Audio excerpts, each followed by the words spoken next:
कान्छा कान्छा कान्छा यो मन्त्री पालाको लिएर हिँड्दा उतापट्टि बगामा चाहिँ अनि हाम्रोमा हो हाम्रो आज कीर्तन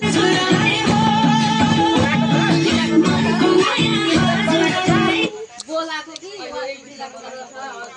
हिजो अस्ति भनेको भए